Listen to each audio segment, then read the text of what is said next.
संस्कृत में मंत्रों को 7 वर्गों में बांटा गया है। क, च, ट, स, प, य और स। जैसे एक उदाहरण देता हूँ कि ओम श्राम श्रीम श्रौम सह चंद्रमसे नमः। ये आपका चंद्रमा का मंत्र है और इस मंत्र में आप जब पढ़ेंगे तो आपको इसकी आवृत्ति समझ आएगी कि यह मंत्र पढ़ने के बाद आपको मस्तिष्क में दबाव महसूस होगा। आप मंत्र पढ़ कभी भी दे सकते हैं कि आप ये मंत्र पढ़ते हैं तो आपके मस्तिष्क पर दबाव महसूस होगा। दूसरी बात, आपने आपका दूसरा प्रश्न था, इस प्रकार से सभी मंत्रों में कोई न कोई रहस्य छुपा हुआ है और सभी मंत्र आवृत्ति के कारण कार्य करते हैं। दूसरी बात, कर्म के सिद्धांत पर आधारित यह मनुष्य का जीवन है, किंतु यह बात सुनिश्चित कर लें कि भगवान श्री कृष्ण ने गीता में कहा है कि आप कर्म का फल निश्चित रूप से भोगोगे, किंतु उसके निवृत्ति का उपाय भी मैं ही हूँ, अर्थात उपाय निश्चित रूप से कार्य करते हैं।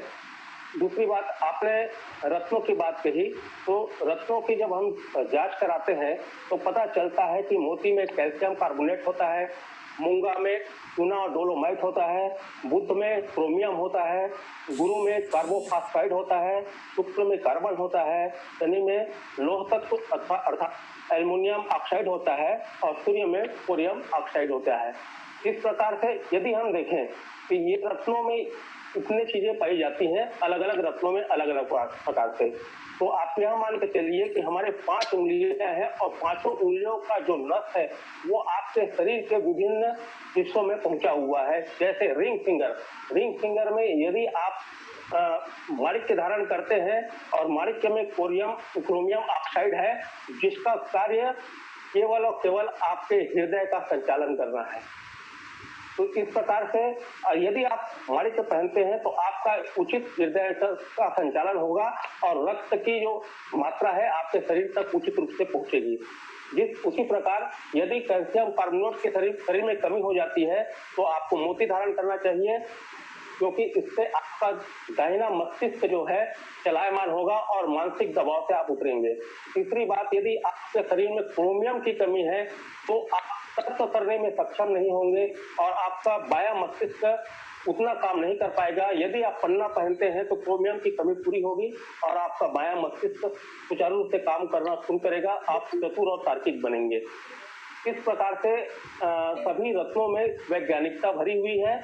और जहाँ तक मंत्र की बात बताया मैं, तो मंत्र की अपनी एक अलग आवृत्ति होती है।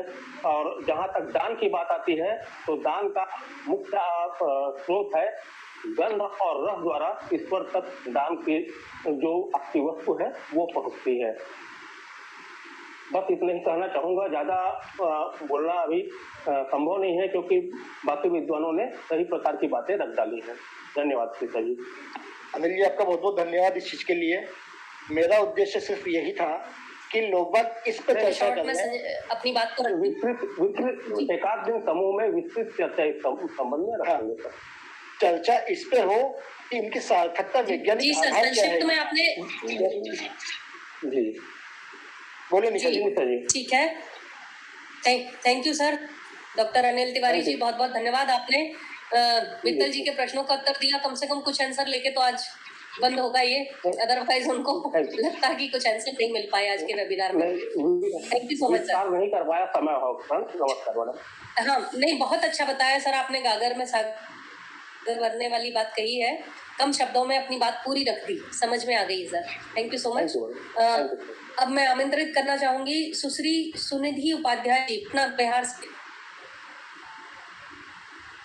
सुनिधि जी हैं? ज्वाइन नहीं हो पा रही। नहीं ज्वाइन नहीं हो पा रही है। ठीक है, कोई बात नहीं। डॉक्टर नरेंद्र दीक्षित जी, दीक्षित जी, आवाज आ रही है मेरी? हाँ जी, बिल्कुल, बहुत बढ़िया आ रही है सर, बोलिए। आप बहुत बहुत स्वागत है। जी, मैं डॉक्टर नरेंद्र कुमार दीक्षित बांदा से हूँ, नाड़ी ज्योतिष विशेषज्ञ हूँ। आज मेरा विषय उपाय पर है। वैसे सील जी मुझसे परिचित होंगे, मेरे वैदिक चौपाल ग्रुप में हमारे जुड़े हुए हैं और सर्वप्रथम मैं अपनी माता भगवती बगलामुखी को प्रणाम करते हुए, अपने गुरुदेव को प्रणाम करते हुए, समूह के सभी विद्वानों को प्रणाम करते हुए मैं अपनी वार्ता को बढ़ाऊंगा। हमारी नाड़ी ज्योतिष सिद्धांतों के अनुसार तर्कपूर्ण चिंतन पर विश्वास करती है। हमारे यहाँ एक अगर योग बनता है तो उसमें जितने भी लॉजिक होते हैं लॉजिक पे चलती है। तो सबसे पहले अन्य लॉजिक पर मैं चिंतन न करते हुए उपाय पर मैं ध्यान दूंगा। अपनी वार्ता को बढ़ाते हुए सर्वप्रथम यह है कि उपाय का आधार क्या है। अज्ञानेन आवृत्तम ज्ञानम तेन मुह्यन्ति जन्तवः। कहते हैं कि भृगु ऋषि कहते हैं कि सारा संसार अज्ञान से ढका हुआ है और हम सब लोग उसी अज्ञान के कारण बार बार पीड़ित होते हैं। हमें अपनी चेतना का बोध नहीं होता है, तभी हम पाप करते हैं और पाप करने के कारण हमें दुख मिलता है। और उस दुख को उन्होंने 3 प्रकार के कर्मों में बांटा। पहला है प्रारब्ध कर्म, संचित कर्म और क्रियमाण कर्म।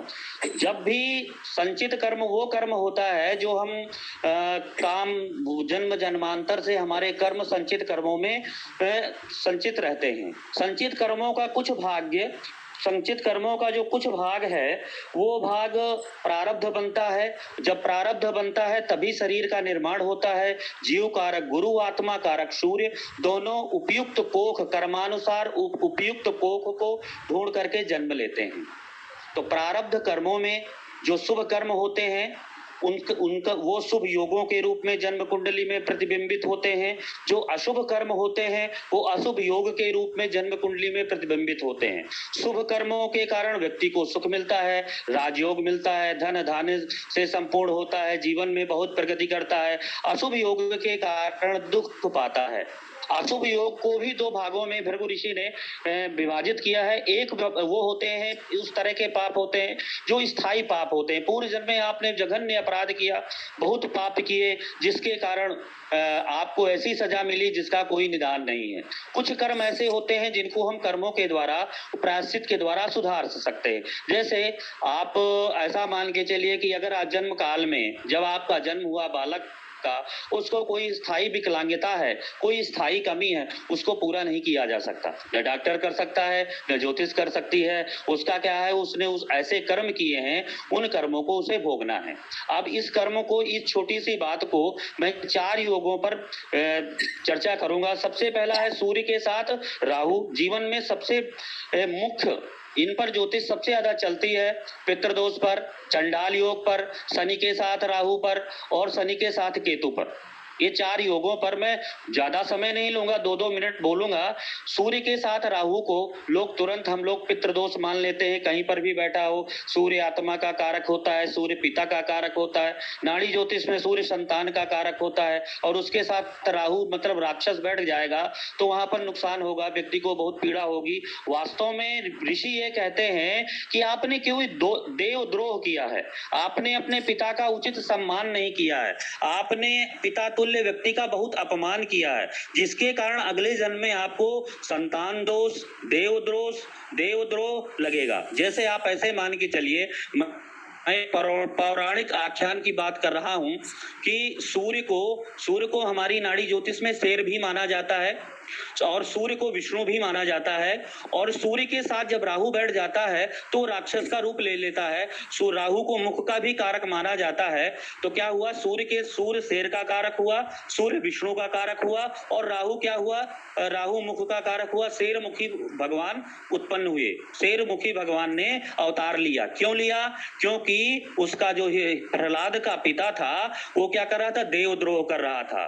देवद्रोह कर रहा था मतलब देवताओं को अपमानित कर रहा था, विष्णु की आराधना के लिए बार बार प्रहलाद को मना कर रहा था, तो देवद्रोह का दोष लगा। इस कारण सूर्य के साथ राहु की युति में। दूसरी चीज, संतान बार बार क्या कर रही थी, संतान के कारण ही तो वो मारा गया। अगर संतान की रक्षा के निमित्त भगवान ने अवतार लिया था, प्रहलाद को जान से मार डाल रहे थे, तो संतान के कारण ही उनको उसकी हत्या हुई, तो संतान दोष भी लगा।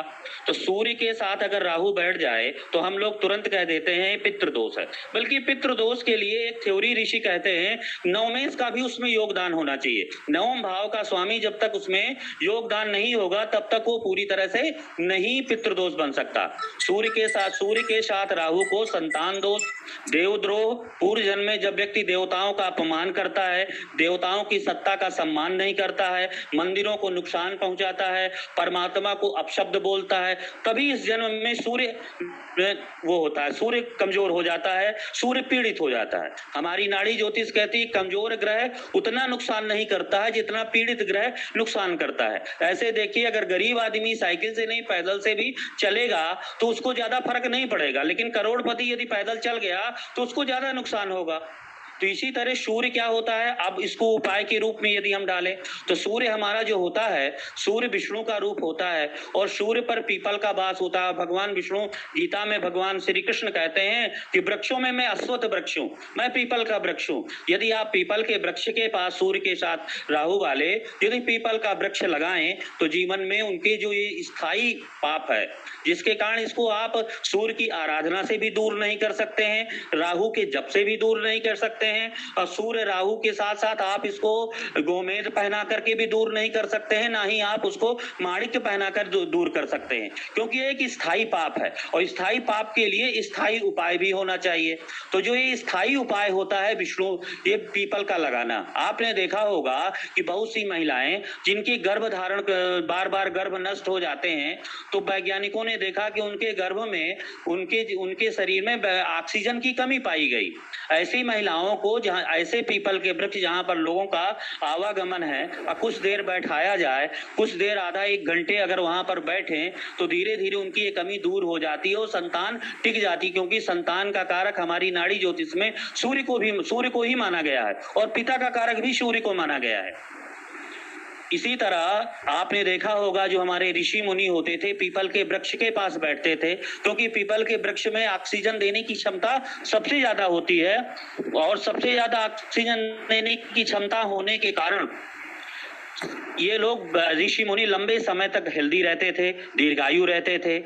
तो सूर्य के साथ राहु वाले को सब उपायों से बहुत परीक्षित उपाय है ये। अगर आप पीपल का पेड़ लगा दीजिए, वैसे दूसरे दृष्टिकोण से नाड़ी ज्योतिष कहती है सूर्य क्या है, सूर्य पीपल का पेड़ मान लीजिए, राहु को छाया मान लीजिए, पीपल के पेड़ में छाया, राहु को कीड़े मकोड़े मान लीजिए। पीपल के पेड़ की जब छाया होगी वहां पर जीव जंतु निवास करेंगे, वहां पर कीड़े मकोड़ों को खाएंगे, तो धीरे धीरे क्या होगा, ये दोष धीरे धीरे कम हो जाएगा।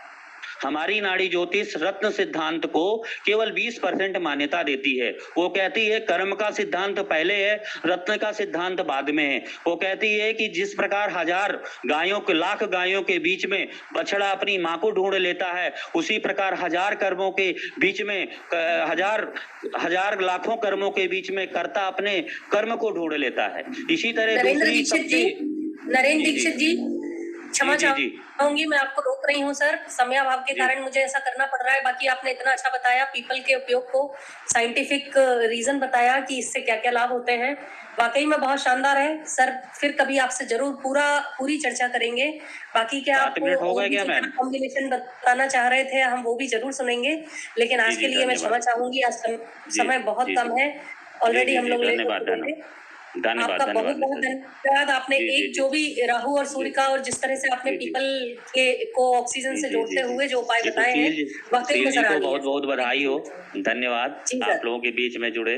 जी जी जी। अब मैं एक बार और जो लोग जुड़ नहीं पाए थे किसी कारण से, मैं उनको एक बार और आमंत्रित करना चाहती हूँ, अगर वो लोग उपलब्ध हैं तो अनम्यूट करें। श्री मनिंदर जी भोपाल से, सुश्री सुनिधि उपाध्याय जी पटना बिहार से, और लिंक नहीं हो पा रही है। ठीक है, कोई बात नहीं। विवेक दुबे जी नासिक महाराष्ट्र से, वो भी नहीं है शायद। डॉक्टर शिखा उमेश पांडे जी